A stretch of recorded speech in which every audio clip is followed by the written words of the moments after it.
Belajar untuk tidak membalas.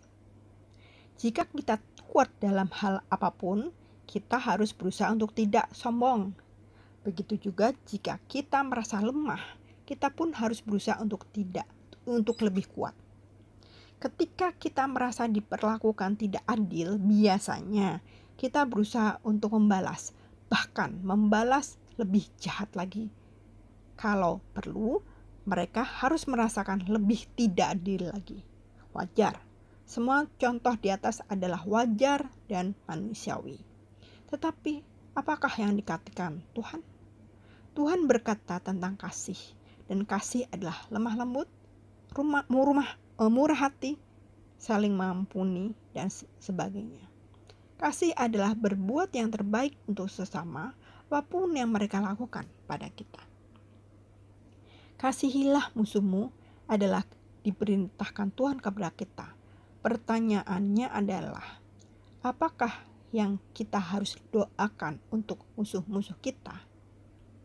Doa kita bukan mendoakan musuh kita mati dan binasa, atau musuh kita mendapatkan pembalasan dari Tuhan. Bukan. Doa kita adalah benar-benar mendoakan musuh-musuh kita untuk mereka belajar mengasihi sesama, belajar memperlakukan sesama tanpa menyakitinya. Pembalasan hanya daripada Tuhan saja. Biarkan Tuhan yang memberikan semuanya sesuai dengan yang rencananya. Kita hanya berserah padanya, taat pada perintahnya. Semuanya akan indah pada waktunya, sesuai dengan rencananya.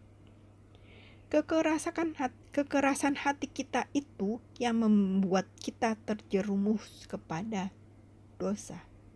Ketika kita merasa tidak diperlakukan dengan adil atau kita membalasnya, berarti kita sama saja dengan mereka.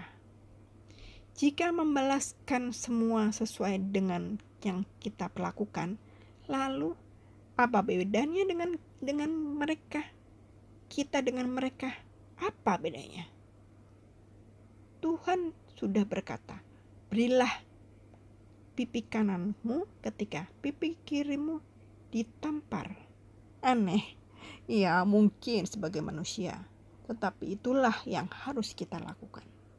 Ketika kita ditampar orang lain, datanglah kepadanya, berbicaralah kepadanya, diskusikanlah kepadanya. Ada apa sebenarnya? Jangan membalaskannya dan jangan melakukan hal yang sama kepada orang tersebut. Tuhan memang kasih dan Dia mau kita melakukan sama dengannya. Karena Tuhan menciptakan semua orang bukan tanpa maksud.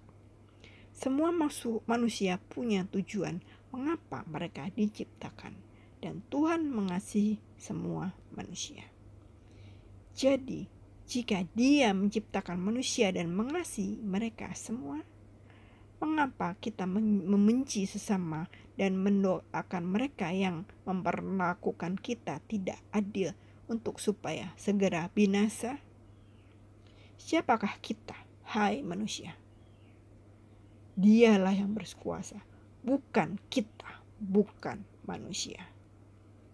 Kasihilah sesamamu adalah memang keinginan Tuhan, dan itulah yang harus kita lakukan.